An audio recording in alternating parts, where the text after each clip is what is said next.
The first thing I noticed was the silence. Not the peaceful kind people talk about in yoga studios, but the kind that presses against your ears so hard it makes your chest ache. The kind that tells you something is wrong before your mind catches up. I was standing in the bridal suite of a converted steel mill on the edge of Pittsburgh, my reflection staring back at me from a mirror framed in antique brass. My dress fit perfectly, my hands were steady, my lipstick hadn't smudged. Everything looked exactly the way it was supposed to, except the chairs, 6 of them. Front row, ivory cushions, small cards with calligraphy so delicate it felt ceremonial. Mom, Dad, my older sister Vanessa, my younger brother Lucas, 2 seats for my grandparents. All empty. The coordinator whispered, "We're ready when you are," and my body moved like it knew what to do, even if my heart didn't. I lifted my bouquet, I smiled, I walked. People stood, music swelled, someone sniffled. A few guests glanced at the front row and then quickly away like it was impolite to notice a wound. I was 29 years old, marrying the man I loved, and my entire family had decided I wasn't worth the drive. Later people would ask how I didn't break right there. The truth is, I'd been training for that moment my entire life. The ceremony passed in a blur. Vows spoken, rings exchanged, applause echoing off brick walls. When Andrew kissed me, the room erupted, and I clung to him like the floor might drop out from under us. As we walked back down the aisle, my phone vibrated inside my bouquet, once, twice, again. I didn't look. I didn't need to, because I already knew who it was. By the time we reached the car, there were 47 missed calls, and one message that finally made my hands shake. "Come home, it's about Vanessa." The drive to the hotel took 15 minutes. Andrew kept glancing at me, concern written all over his face. "Do you want to call them?" he asked gently. "No," I said, surprising both of us, "not yet." Because something had shifted, not cracked, shifted, like a lock clicking into place. They had missed my wedding. But now they needed me. And I knew with a clarity that scared me that whatever had happened to my sister was big enough to finally expose the truth our family had spent decades hiding. I grew up in a house where love was performance-based. Vanessa performed beautifully. She was loud, charming, effortlessly magnetic. The kind of girl teachers remembered and neighbors bragged about. She forgot birthdays, broke rules, crashed cars, and somehow always landed on her feet. Lucas was the baby, gentle, overlooked, protected. And me, I was the one who handled things. The one who remembered bills, smoothed over arguments, translated tension into silence. The one my parents described as so strong in the same tone you use when you expect someone not to complain. At 10, I learned how to cook dinner when Mom worked late. At 14, I learned how to lie to creditors when Dad's business faltered. At 19, I learned how to transfer money quietly so Vanessa wouldn't get evicted again. By 25, I had learned the most important rule. In our family, love flowed upward toward chaos. Responsibility flowed down toward me. When I got engaged, my mother's first response wasn't congratulations. It was, "That weekend might be hard. Vanessa's birthday's around then." I should have known. We paid for everything ourselves. Venue, food, music.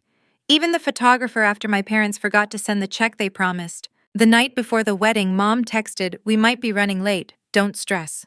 I believed her. Because hope dies hard when it's been feeding you scraps your whole life. In the hotel room that night, Andrew fell asleep quickly, exhausted and happy. I lay awake, staring at the ceiling, my phone lighting up again and again on the nightstand. I finally listened to the voicemail. My mother's voice came through thin and panicked. "Elena, please. We didn't know. They're saying federal charges. Your father's blood pressure is through the roof. We need you." There it was. Not "I'm sorry we missed your wedding." Not "Are you okay?" Just need. Andrew stirred. "What happened?" I told him. He was quiet for a long moment. Then, "You don't have to fix this." I almost laughed. That morning the news broke. Local business mogul under investigation for financial fraud. Multiple shell companies, offshore accounts, federal subpoenas. The name beneath the headline made my stomach go cold. Hawthorne Development Group, Vanessa's fiance's company. The same man my parents had invested everything in. Their savings, their retirement, the house. The same man I had warned them about. I sat on the edge of the bed, still in my wedding dress, watching the story replay on every channel. Images of my parents outside a courthouse, my sister sobbing into a silk scarf, cameras everywhere. My phone rang again. Mom, then Dad, then Vanessa. I didn't answer. Not because I was angry, but because for the first time in my life I wasn't needed yet. And that gave me space to think. I realized something then, something small but sharp. They hadn't just skipped my wedding. They had bet their entire future on the child who never faced consequences. And they were about to ask me to pay for it. When the phone rang again, I finally picked up. Hello, I said. Elena, my mother sobbed. Thank God. We're ruined. They froze the accounts. The lawyer says we need help. You're good with numbers. You always know what to do. I closed my eyes. Mom, I said quietly, I told you not to trust him. This isn't the time, she snapped. We're family. I looked at my ring, at Andrew watching me carefully, at the life I had just promised myself. No, I said. You're Vanessa's family. I'm just the emergency contact. There was a sharp inhale, silence. Then don't be cruel. Something inside me settled. I'm not, I said. I'm done. I ended the call. Andrew didn't say a word. He just wrapped his arms around me. Outside, the city hummed like nothing had changed. But for me, everything had. Because I finally understood the truth. This wasn't a crisis. It was an opening, and I was about to stop surviving quietly. They thought I was the backup plan. They forgot something. I was the one who knew where all the bodies were buried, and I had just decided to stop protecting them. The morning after my wedding felt wrong in a way I couldn't quite name. Sunlight streamed through the hotel curtains, soft and warm, catching on the edge of my ring, turning it into something almost unreal. Andrew slept beside me, one arm flung across the empty space where my dress had hung the night before. Everything about the room whispered newlywed happiness. And yet my chest felt hollow. My phone lay face down on the nightstand. I hadn't turned it off. I wanted to see what they would do when I didn't respond right away. By 9 in the morning, the number climbed past 60 missed calls. I finally picked it up, scrolling without opening anything. Voicemails, texts, even emails. My mother had tried every channel, each message more frantic than the last. Please call. We need you now. The lawyers are asking questions. Your father's heart. Vanessa is hysterical. Don't punish us. Punish. That word sat heavy in my mind. They always framed my boundaries as cruelty, my silence as revenge, my independence as abandonment. It was easier than admitting they'd built a family system that ran on one person's unpaid labor and endless forgiveness. Andrew woke and watched me quietly for a few minutes before speaking. You don't look surprised, he said. I'm not, I replied. I just didn't expect the timing to be this poetic. He smiled faintly. They skipped your wedding and walked straight into a federal investigation. Karma doesn't rush, I said, but it's punctual. We checked out late. As we loaded the car, my mother called again. This time I answered not because I felt obligated, but because I needed to hear the truth without filters. Elena, she cried the moment I said hello. Where have you been? I got married yesterday, I said calmly. A pause, a sharp breath. Yes, I know. We'll talk about that later. Later. Mom, I said. What exactly is happening? Her voice dropped to a whisper like she was afraid the truth could hear her. They say the company was moving money. Investors are angry. The house might be seized. Vanessa didn't know. She swears she didn't. I leaned against the car, the metal cool through my sleeve. And Dad? He's furious, she said. At everyone. The government, the press, Vanessa's fiancé, you. I smiled without humor. Of course. Elena, she said, lowering her voice further. We need you to come home. Today. There it was. The summons. The expectation. I can't, I said. What do you mean you can't? She snapped. I mean I won't. Silence. Then colder, sharper. This is not the time to be selfish. I felt something detach inside me, a final thread snapping. You didn't come to my wedding, I said. That was your choice. This is mine. She gasped, offended. How can you compare? You missed the one day I asked you to show up for me, I continued. Now you're asking me to clean up another mess you refused to see coming. You're the responsible one, she said automatically, like muscle memory. You always fix things. Not this time. I'm done fixing, I said. I hung up before she could respond. Andrew squeezed my hand as we pulled onto the highway. Are you okay? I don't know, I admitted, but I'm awake. That afternoon, while Andrew napped, I opened my laptop. I hadn't planned to dig. Not consciously. But years of being the family safety net had trained me to anticipate problems before they exploded. And something about the news coverage felt incomplete. I started with public records, property filings, corporate registrations, shell companies with innocuous names, patterns that didn't look like coincidence. Within an hour, my stomach tightened. Within 2, my hands were shaking. Hawthorne Development Group wasn't just sloppy, it was calculated. Funds moved between entities my parents were listed as silent partners in, loans signed with their names, guarantees they claimed they didn't understand. They hadn't just been victims, they had been complicit. Not masterminds, but willing participants who didn't ask questions because the money felt good and the lifestyle looked impressive. I leaned back in my chair, staring at the screen. All those years they told me I was too cautious. All those times they brushed off my concerns, laughed when I warned them. They hadn't listened because listening would have required responsibility. And responsibility had always been my job. My phone buzzed again. A text from my brother Lucas. "Can we talk?" Lucas had always been quiet, the only one who ever noticed when I was hurting even if he didn't know how to help. I called him. "Hey," he said, his voice tight. "What's going on?" I asked. "They're losing it," he admitted. "Mom's crying nonstop. Dad's yelling at everyone. Vanessa's locked herself in the guest room. They keep saying you'll know what to do." I closed my eyes. "Do you?" he asked softly. "I know the truth," I said. "And that might be worse." He was silent for a moment. "They're saying you're punishing them for missing the wedding." I laughed quietly. "I'm not punishing anyone, I'm just not saving them." "They're scared," he said. "So was I replied, "for years." Another pause. "What are you going to do?" That was the question, wasn't it? I looked at Andrew sleeping peacefully. At my ring. At the life I was building without their approval. "I'm going to protect myself," I said. For once. After we returned home, the press had already started circling. Andrew's phone buzzed with unfamiliar numbers. Reporters. Bloggers. Someone had connected the dots between the missing wedding family and the scandal. I ignored them all. That evening, an email arrived from a law firm representing Hawthorne's investors. My name was mentioned, not as a suspect, as a potential witness. I read it twice, then forwarded it to my personal attorney, a woman I trusted because she never spoke down to me. Her reply came within minutes. "You need to be careful. This could get ugly. But you also have leverage." Leverage. The word echoed. For years I had leverage and never used it. I gave it away in exchange for scraps of approval. No more. That night my mother left another voicemail. This one wasn't frantic. It was controlled. Measured. "Elena," she said, "if you don't help us, people will assume the worst about all of us, including you." There it was. The threat. I smiled. Because they still didn't understand. I wasn't afraid of what people would think. I was afraid of losing myself again. And I wasn't willing to do that anymore. As I turned off the phone and slid it into a drawer, a thought settled in, calm and certain. They thought I was cruel for walking away. They had no idea how much worse it could get if I stayed.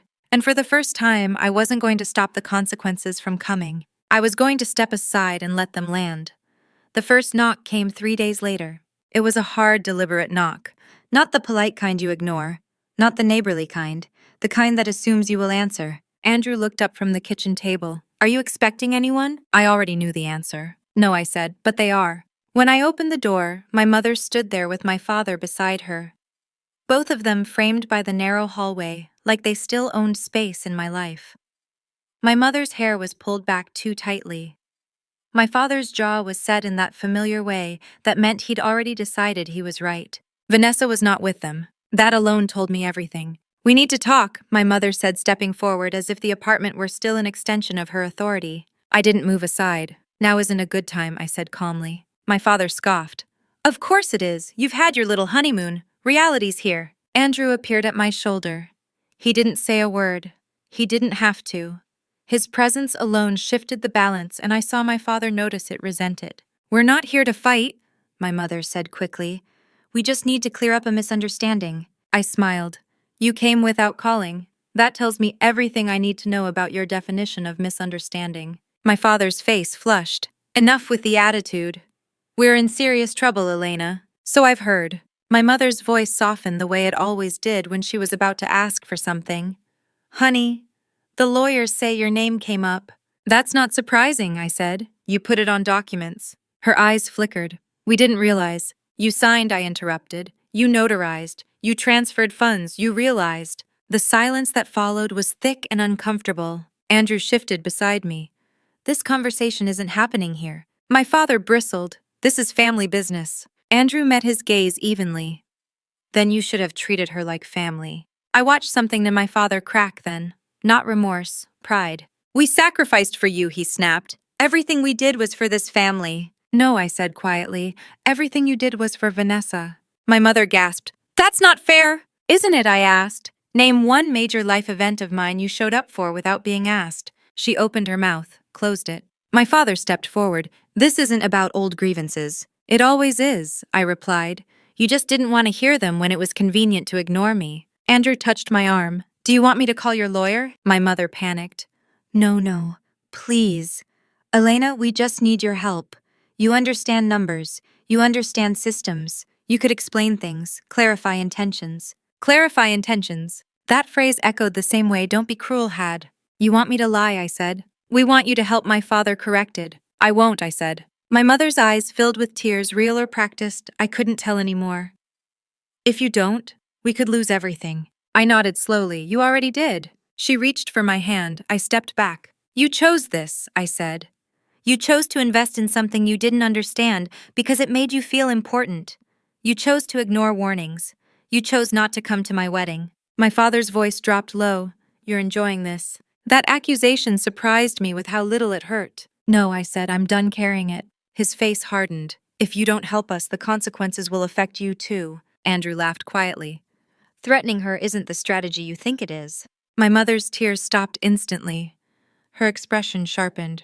Fine, if that's how you want it. She straightened her coat, dignity snapping back into place like armor.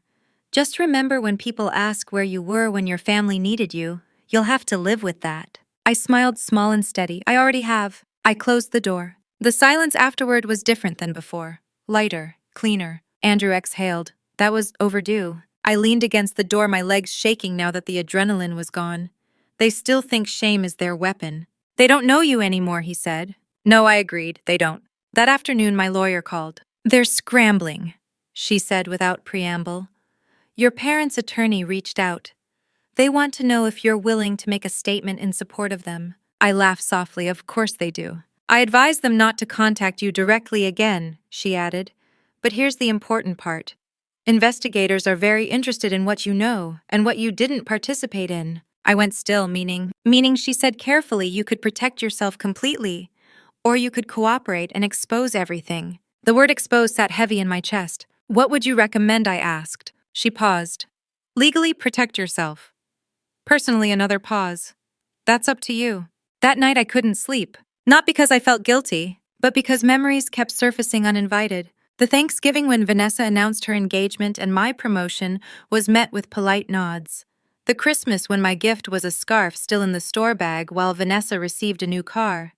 The countless birthdays, forgotten phone calls, unanswered milestones minimized. All those small betrayals stacking into something structural. By morning I knew what I had to do. Not for revenge. For truth. I called my lawyer, set up the meeting. Are you sure? She asked. Yes, I said, but on my terms. When the investigators arrived 2 days later, I told them everything.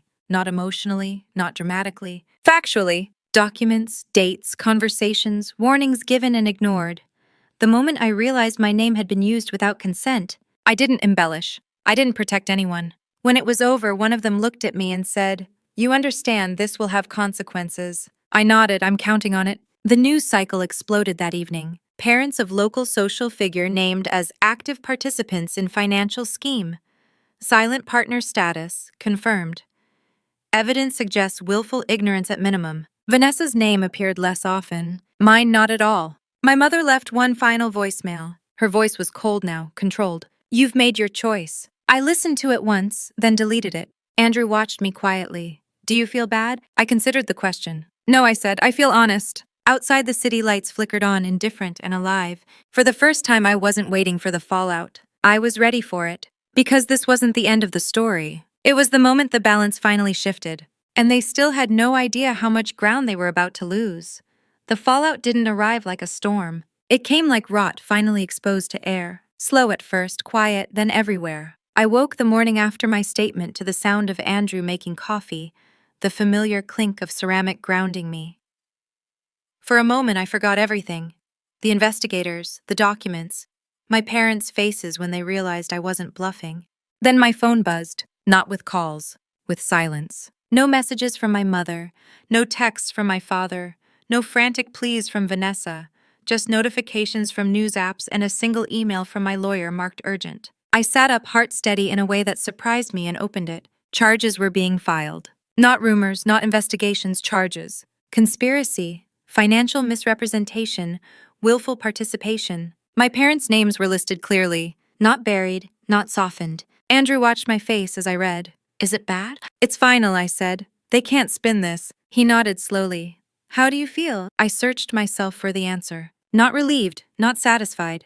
Validated. For years, I'd lived inside a story where I was told I was too sensitive, too cautious, too rigid, where my warnings were framed as negativity and my boundaries as cruelty. Now the facts stood where opinions once did. I feel like I finally know I wasn't imagining it, I said. By noon, the first message arrived, from Vanessa. It was a single line. How could you do this to us? I stared at the screen, my thumb hovering. There was a time when that question would have sent me spiraling, when I would have drafted paragraphs of explanation, apology, reassurance, when I would have taken responsibility for feelings that were never mine to manage. Instead, I locked the phone and set it down. An hour later, another message. We trusted you. That one made me laugh out loud. Andrew looked up. Everything okay? They think trust only runs one way, I said. He smiled sadly. They always did. The third message came that evening. Dad's number. I didn't answer. He left a voicemail. His voice was different now, lower, stripped of authority.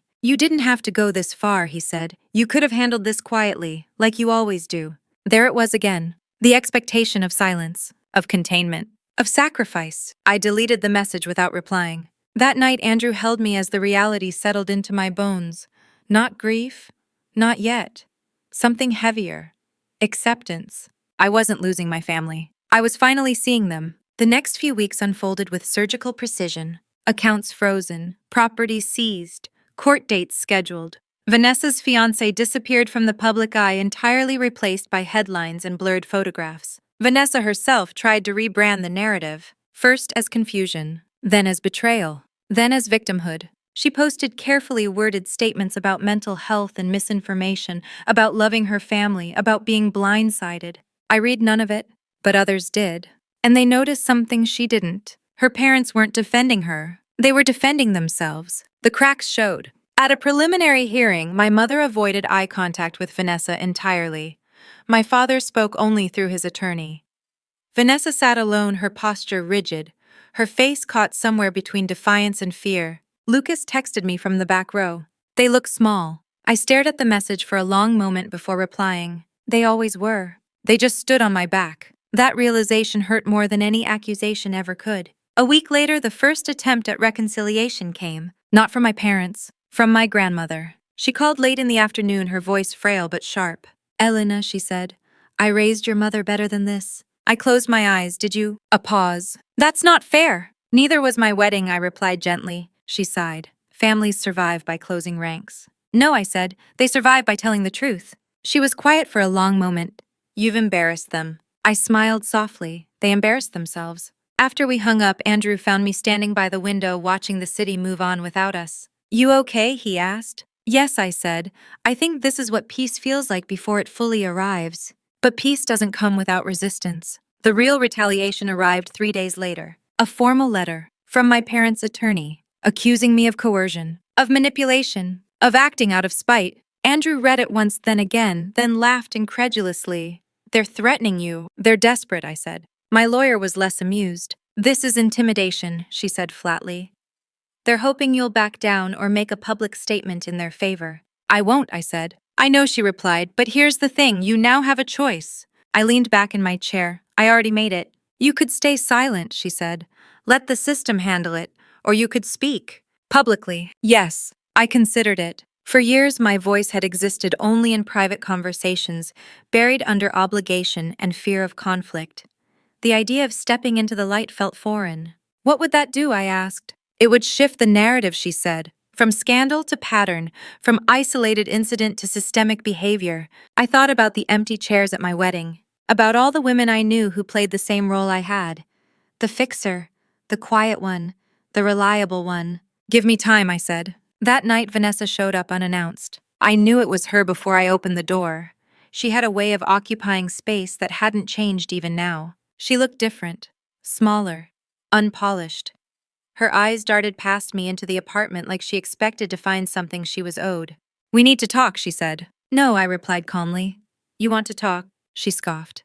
You always did this, act superior. I met her gaze, and you always acted entitled. Her face twisted. You destroyed our family. I tilted my head. You mean the illusion of it. She stepped closer. You could have protected us. And who protected me, I asked. She opened her mouth, closed it. For a split second, I saw fear flicker through her bravado. I needed you, she said quietly. I nodded. You always did. And you walked away. Yes, I said, because staying was killing me. She stared at me like she didn't recognize the woman standing in front of her. Goodbye, Vanessa, I said, opening the door. She hesitated, then left without another word. Andrew wrapped his arms around me once she was gone. You're doing the right thing, he said. I know, I replied. It just took me a lifetime to believe it. As I lay in bed that night, a strange calm settled over me. The threats hadn't scared me. The accusations hadn't broken me. Because something fundamental had changed. I was no longer reacting. I was choosing. And the next choice I made would be the one that turned this from consequence into reckoning. I decided to speak the morning the sympathy ran out. It wasn't something dramatic. No sudden anger, no breakdown. Just a quiet moment at the kitchen table, coffee going cold in my hands, watching a local morning show replay footage of my parents walking into court. The anchor's voice was carefully neutral. Sources say the Evans family is cooperating. Cooperating. That word did a lot of work. Andrew leaned against the counter, arms crossed. They're still trying to look respectable. They always cared more about looking good than being good, I said. My phone buzzed with a notification from a private message request. I almost ignored it, but the name caught my eye. A woman I didn't know. Profile photo of her and 2 teenage daughters. Her message was short. I watched your parents walk past you your whole life. Thank you for finally saying no. I stared at the screen longer than I expected to. Then another message arrived. Different woman, older, 60s maybe. I was the quiet daughter too. I never learned how to stop apologizing. I'm learning now. By noon there were dozens. Some angry, some grateful, some just saying I see myself in you. I closed my eyes and let out a slow breath. This wasn't about my family anymore. It never really had been. Andrew watched me carefully. You're thinking about it. I admitted. About going public. Yes. He nodded. Whatever you decide, I'm with you. That was still new to me. Support without conditions, without expectation of repayment. I emailed my lawyer. Let's talk. The interview was scheduled for the following week with a regional journalist known for long-form pieces, not ambush questions. We met in a quiet studio with soft lighting and no audience, no dramatic music, no countdown. Just a chair, a microphone, and a woman across from me who looked me in the eye and said, "You can stop at any time." That alone almost undid me. We started gently. Childhood, family dynamics, the role I played. You were the responsible one, she said. I was the invisible one, I corrected. She nodded. Tell me about the wedding. I swallowed. I told her about the empty chairs, about the music playing anyway, about my phone vibrating while I smiled for photos. I didn't cry. I didn't need to. What did that moment change for you, she asked. I thought carefully. It showed me the truth in a way I couldn't deny anymore. I realized I'd been negotiating my worth my entire life, and they still didn't show up. She leaned forward slightly. And when the scandal broke, I understood why I said. They were busy choosing the child who reflected them best, the one who made them feel important. Do you believe they loved you? The question landed harder than I expected. I believe they loved what I provided, I said slowly. Stability, solutions, silence. I don't think they ever learned how to love me as a person. She let that sit. And now she asked. Now I love myself enough to stop pretending that was enough. The article published on a Sunday morning. The headline didn't mention revenge or scandal or betrayal. It read, "The daughter who stopped cleaning up the mess." I didn't read it right away. Andrew did. He looked up from his phone, eyes soft. You were honest. That's all I wanted, I said. By the afternoon, my phone was unusable. Friends I hadn't spoken to in years. Old coworkers. Even distant relatives who had never once checked in before. Most said the same thing. We didn't know. We see it now, I'm sorry. Vanessa's response came late that night. A public post. She framed herself as blindsided, hurt, abandoned by a sister who always resented her. The comments were brutal. Not toward me. Toward her. People asked questions she couldn't answer. Why were you always supported and she wasn't? Why didn't your parents attend her wedding? Why did the money always flow one direction? The narrative cracked. Vanessa tried to defend herself, then deleted the post entirely. My parents issued a statement through their attorney, claiming deep regret and family misunderstandings. They did not apologize to me. They didn't need to. The court dates arrived. I wasn't required to attend, but I went anyway. Not for them. For myself. Sitting in that courtroom watching my parents shrink into hard chairs meant for consequences I felt something unexpected. Not triumph. Closure. The judge spoke plainly, calmly, without cruelty. The language of accountability is remarkably boring when you're used to emotional chaos. As my parents were escorted out, my mother looked at me for the first time since the wedding. Really looked. There was no anger left, no manipulation, just confusion. As if she couldn't understand why I wasn't stepping in, I met her gaze and held it. Then I turned away. Outside, the air felt lighter. Andrew squeezed my hand. "How do you feel?" "Like I finally left the room," I said. The real revenge wasn't public humiliation. It wasn't financial loss. It wasn't even justice. It was this: living without fear of their disappointment. That evening, I posted one sentence on my private account. "Silence was how I survived. Speaking is how I healed." I turned off my phone and sat on the balcony as the city lights flickered on one by one. For the first time, there was no open loop in my chest waiting to be closed. No apology I needed. No approval left to earn. I wasn't their daughter anymore. I was my own person. And for the first time in my life, that felt like enough. The strange thing about freedom is how quiet it is at first. There's no applause when you finally stop carrying other people's guilt. No parade when you step out of a role you were trained for since childhood. Just space. Unfamiliar. Almost unsettling. The week after the article ran, my life slowed in a way that felt unnatural. No emergencies, no frantic calls, no family crises disguised as obligation. For the first time, nobody needed me. I didn't realize how addicted I'd been to that feeling until it was gone. Andrew noticed it before I did. "You keep checking your phone," he said one evening, as we sat on the couch, a documentary playing quietly in the background. "Habit," I admitted.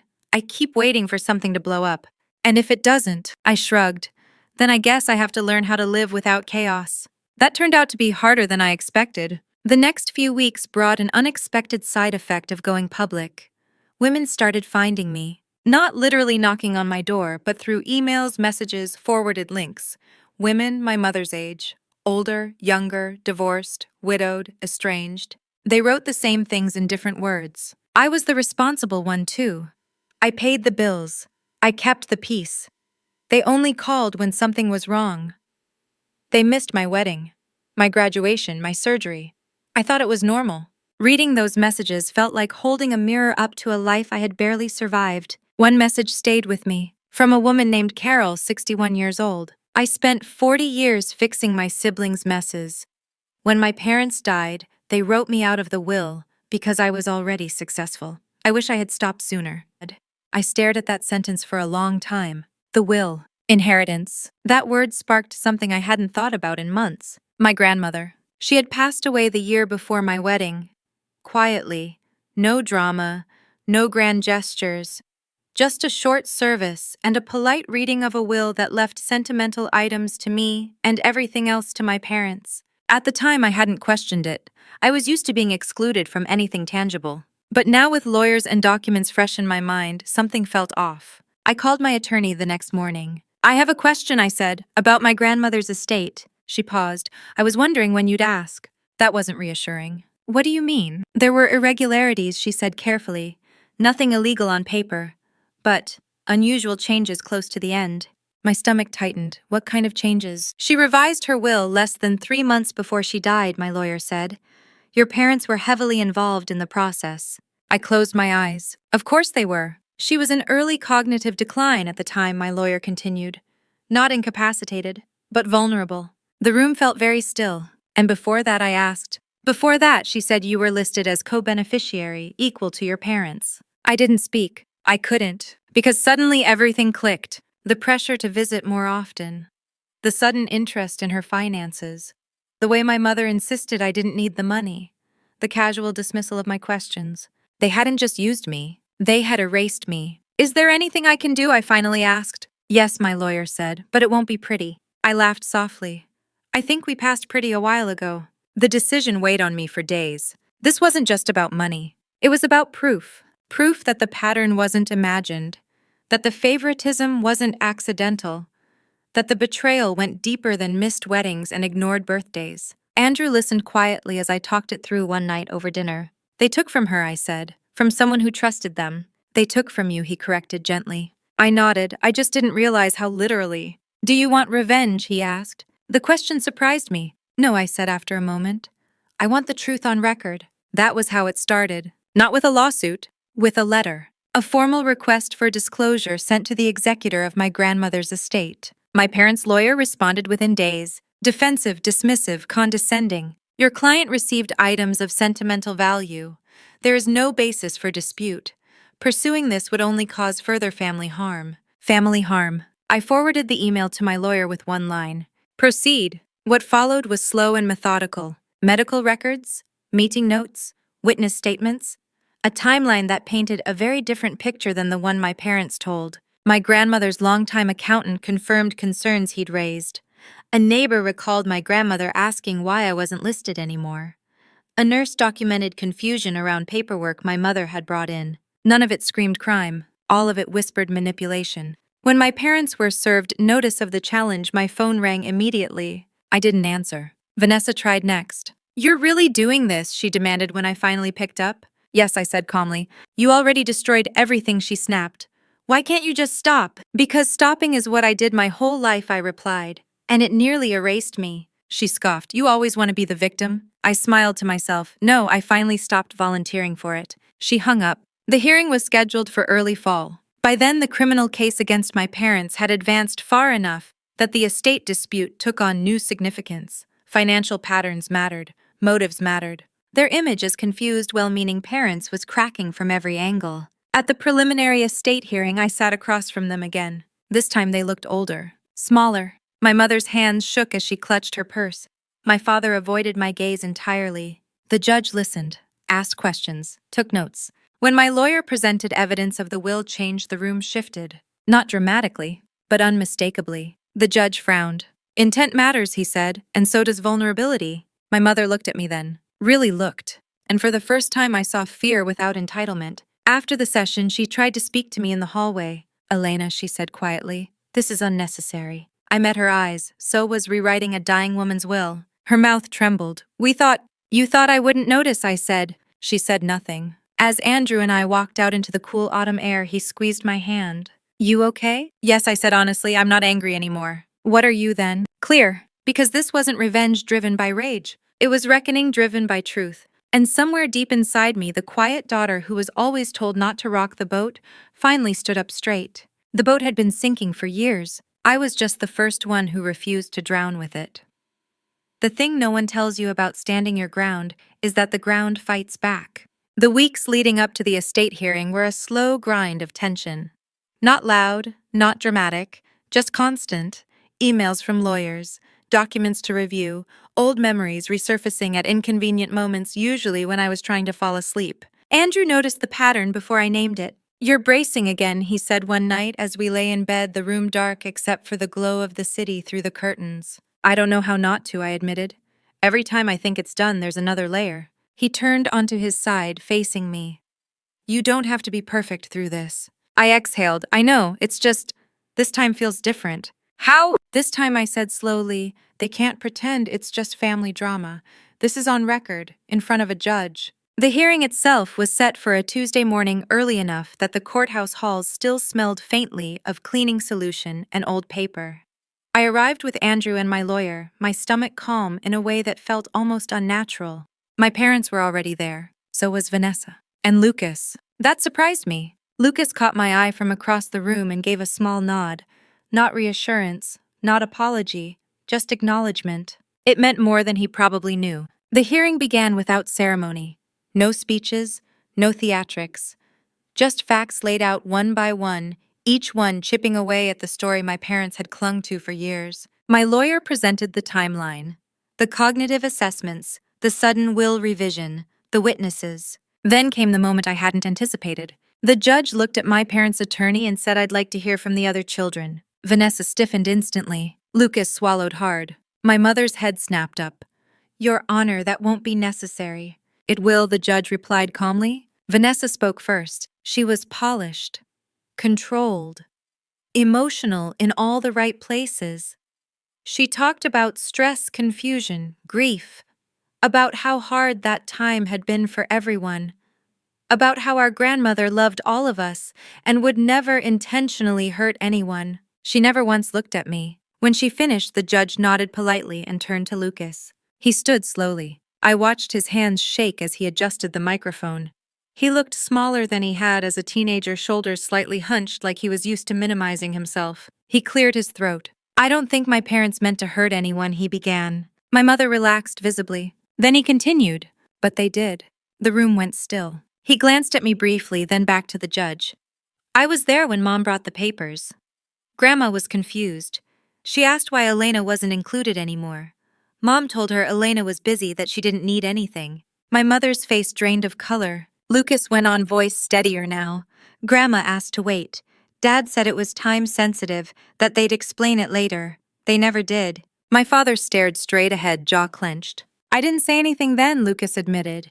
I told myself it wasn't my place, that Elena could handle herself. He paused. I was wrong. Something tightened in my chest. The judge leaned forward slightly. Thank you for your honesty. My mother's attorney objected weakly. The judge waved it off. When the hearing adjourned, no ruling was made. But the air in the room had shifted. The illusion was gone. Outside the courthouse, my parents avoided us completely. Vanessa stormed ahead, heels clicking sharply against the stone steps. My mother lagged behind, her posture collapsed in on itself. Lucas stopped beside me. I'm sorry, he said quietly, for what I asked, for not speaking sooner. I nodded. You spoke when it mattered. He hesitated. They're furious with me. I gave a small, sad smile.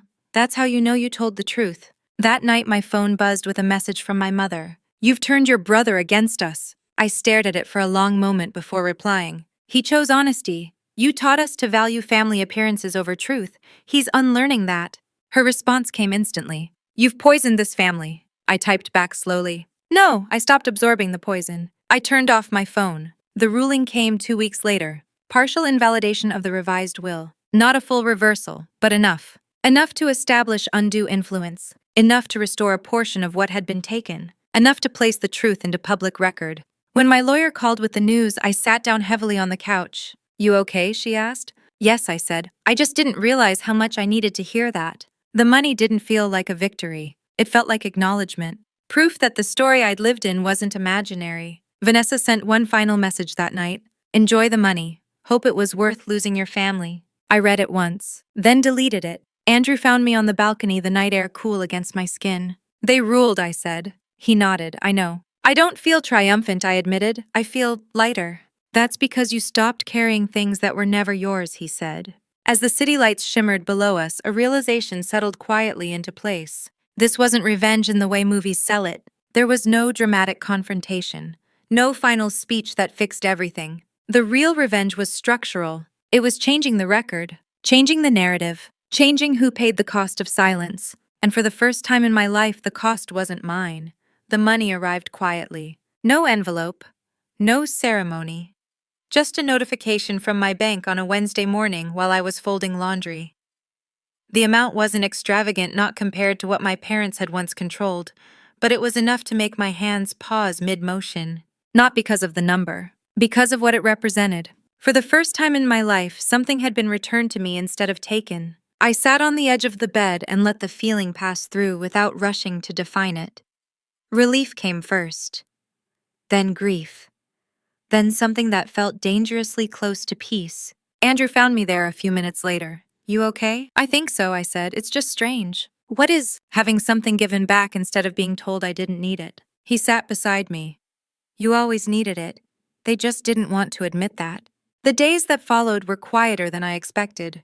No calls, no texts, no attempts at reconciliation. My parents' attorneys went silent. Vanessa disappeared entirely from my digital periphery. Lucas checked in once. They're not speaking to me. I typed back carefully. I'm sorry, I know that hurts. His reply came after a pause. It does, but I can breathe. That stayed with me. I hadn't realized how many of us were holding our breath for years. The silence gave me space to think about something I had avoided until now. What came next? For so long, my life had been structured around reaction. Fixing, anticipating, absorbing fallout. Even this reckoning had been in some way a response to their actions. Now there was nothing to respond to. That terrified me. I went back to work the following week, but my focus was scattered. Numbers blurred, meetings felt hollow. At lunch, I found myself staring at a blank notebook instead of my screen. What would you do if you didn't have to clean up anyone else's mess? Andrew asked that night as we cooked dinner. The question landed heavier than he intended. I don't know, I admitted. I've never thought about it. Then maybe it's time, he said gently. The idea followed me for days. I started noticing things I'd ignored before. The women at work who stayed late without being asked. The friend who always picked up the check. The neighbor who babysat everyone else's kids but never asked for help herself. The pattern was everywhere. One evening I opened my laptop and began to write. Not an article, not a post, just notes, observations, questions I'd never let myself ask. Why do families reward chaos and punish consistency?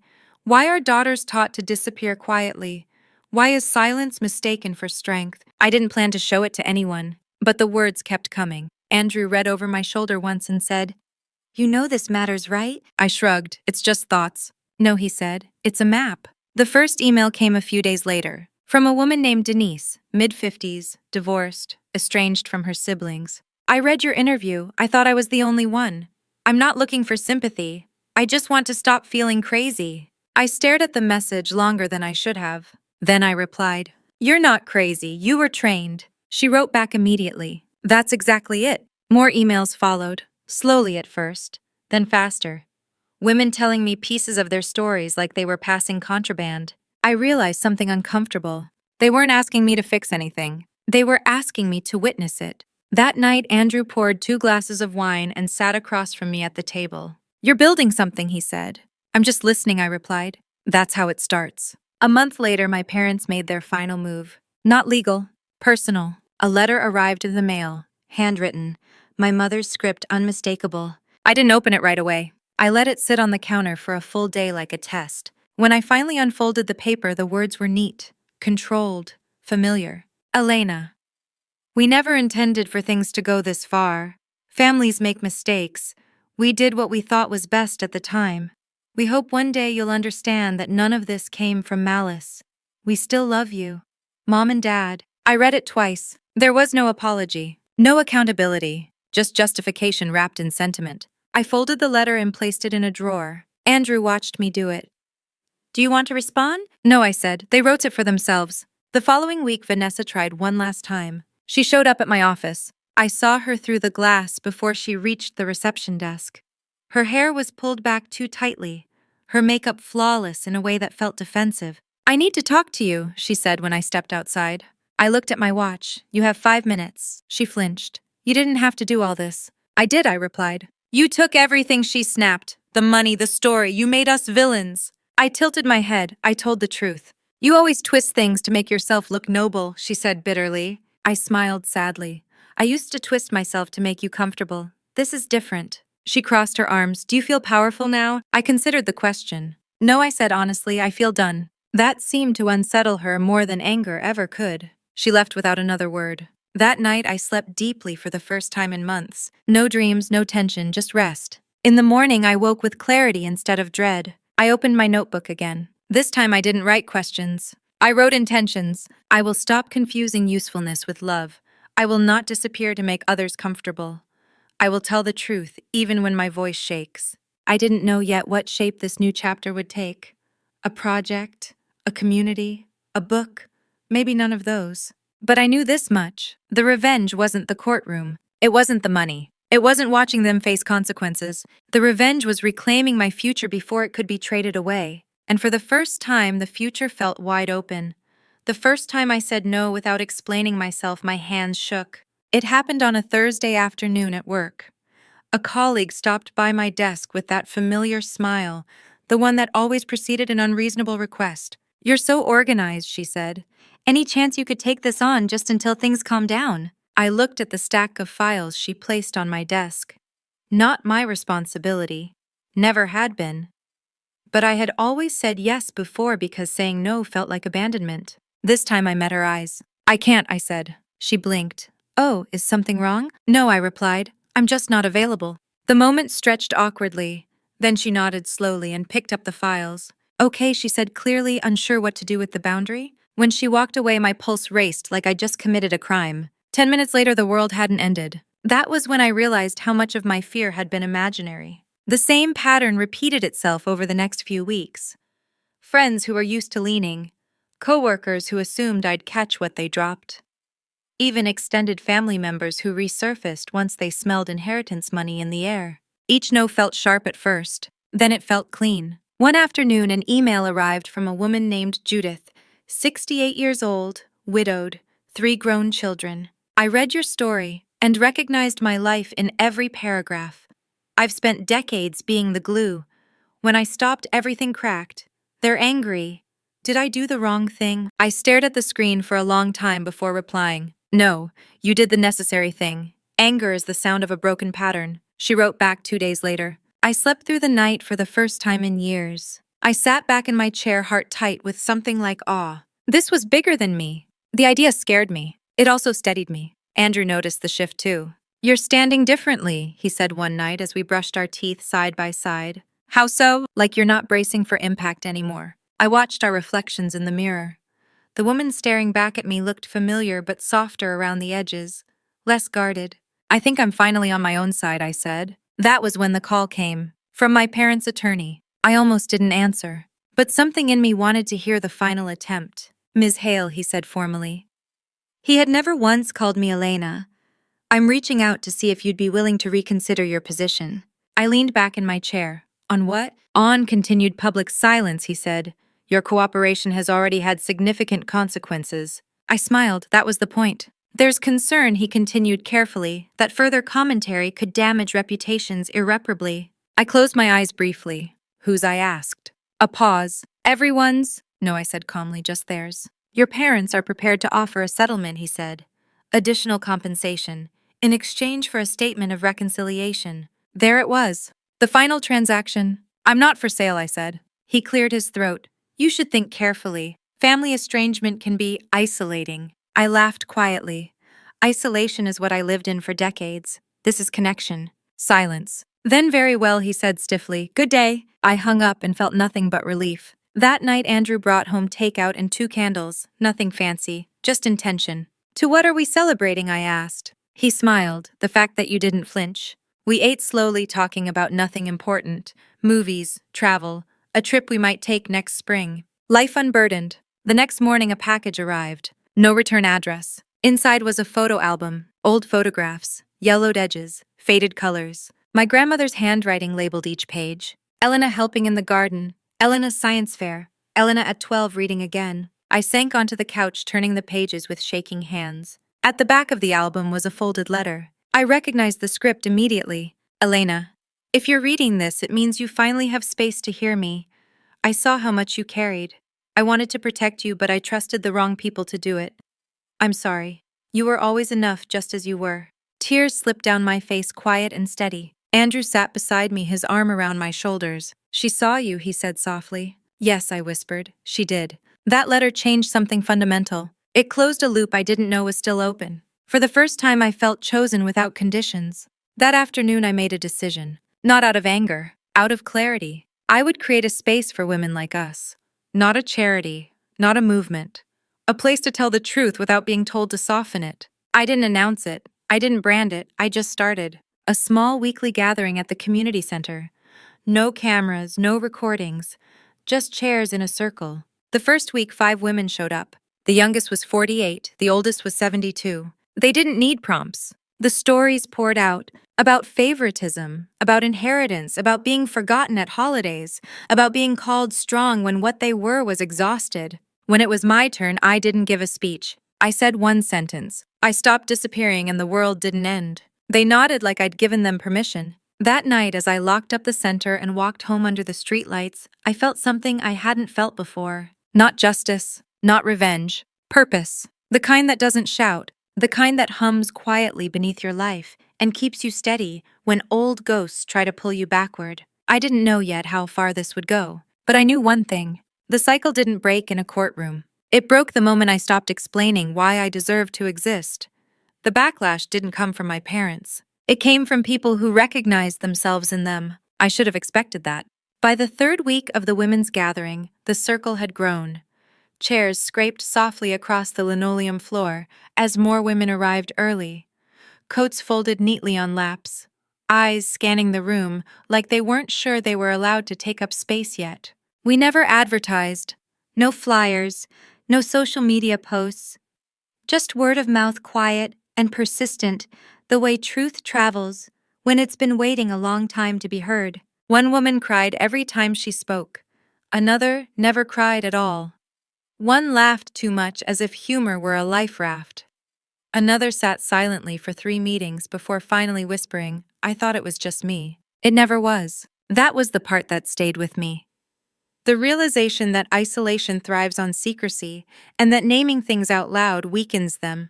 Then one evening a man showed up. He stood in the doorway, hands shoved into his coat pockets, eyes flicking around the room with thinly disguised discomfort. "I think I'm in the wrong place," he said. I stepped toward him. "This is a closed group." He nodded stiffly. "I know. I'm not here to stay. I just need to speak to you." The women watched quietly as I walked into the hallway with him.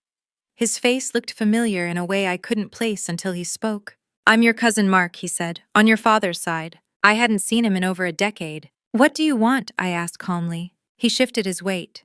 "People are talking.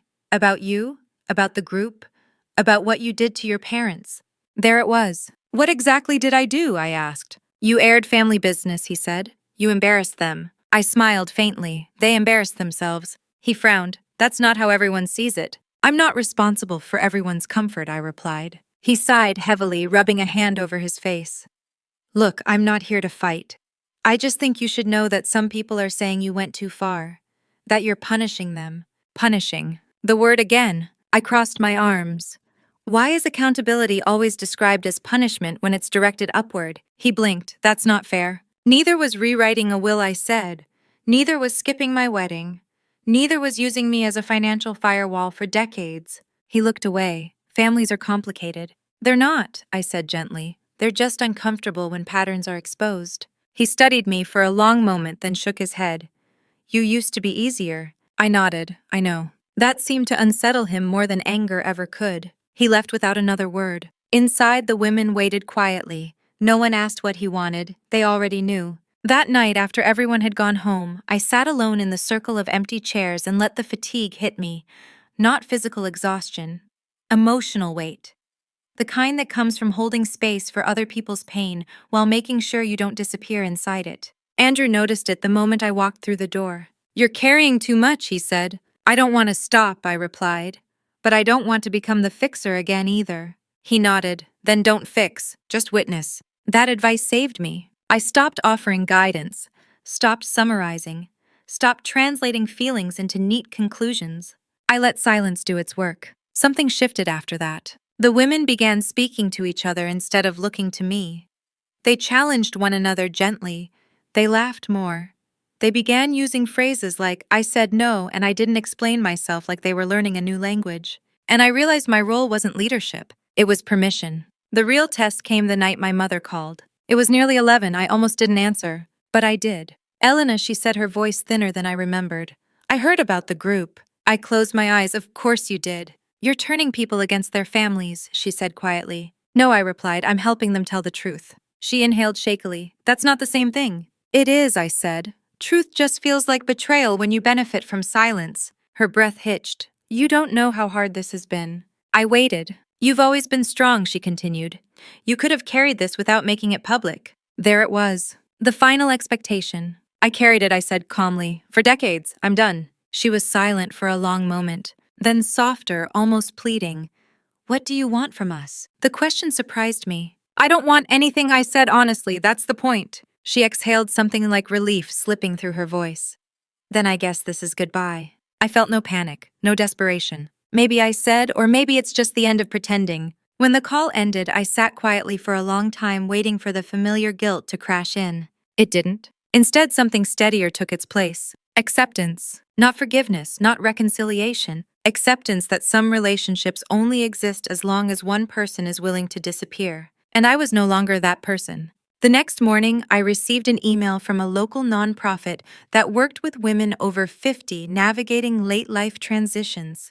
Divorce, caregiver burnout, estrangement, inheritance disputes. They'd heard about the group. They wanted to collaborate. I stared at the screen, heart thudding softly. This was the moment where things could tip back into obligation, where saying yes could turn purpose into pressure.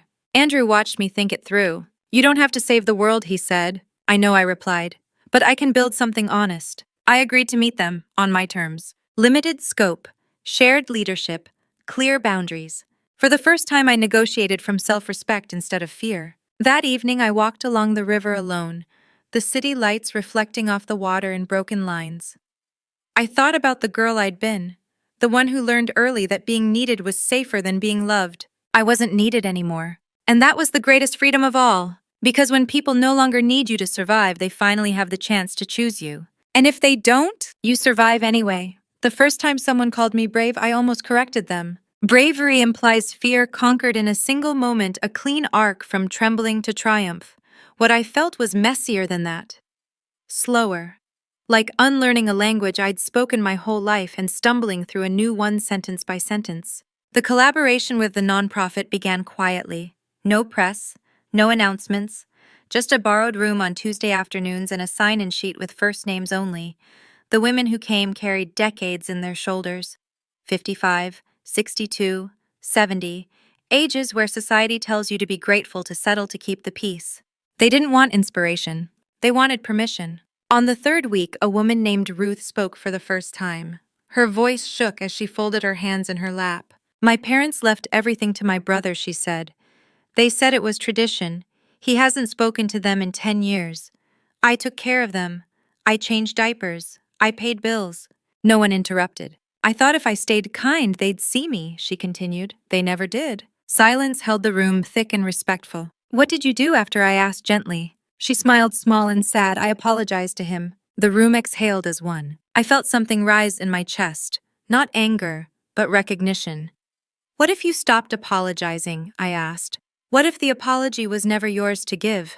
Ruth blinked. I wouldn't know who I am. I nodded. That's where it starts. That night, driving home, the weight hit me all at once. The stories, the grief, the courage it took to speak after a lifetime of being minimized. Andrew noticed the tension in my jaw before I said a word. You're carrying them, he said softly. I don't know how not to, I admitted. Their pain feels familiar. He took my hands. You don't have to bleed to prove you care. That sentence landed somewhere deep. The next day, I adjusted the structure, added breaks, clear endings, referrals to therapists and legal aid, guardrails I'd never been allowed to have growing up. Boundaries weren't cold. They were humane. The backlash returned the following week, this time louder. An opinion piece appeared online written by a family values columnist. No names, but the message was clear. Adult children airing grievances, the erosion of loyalty, the danger of encouraging resentment under the guise of healing. I read it once, then closed the browser. Vanessa sent it to me with a single line. This is what people think of you now. I didn't respond. Instead, I went to the meeting that afternoon and watched as a woman named Elaine, 59, stood up straighter than she had the week before. I told my daughter I can't babysit every weekend anymore, she said. I thought she'd be furious. She was surprised. And then she said, okay. A ripple of soft laughter moved through the room. It turns out, Elaine continued, she didn't know I was exhausted because I never said it. I smiled. That night my father emailed. No greeting, no warmth. We need to talk. This has gone far enough. I stared at the screen for a long moment. Then I replied with one sentence. I'm not available. I didn't feel powerful after sending it. I felt complete. The mediation request arrived 2 days later. Formal, polite, urgent. My parents wanted to meet. Not with lawyers, just us. Andrew watched me read it, his face careful. You don't have to go. I know, I said, but I want to. Not to reconcile. To finish something. The meeting took place in a neutral space. A small conference room at a community center halfway between our homes. No photographs. No memories clinging to the walls. My parents looked older than I remembered.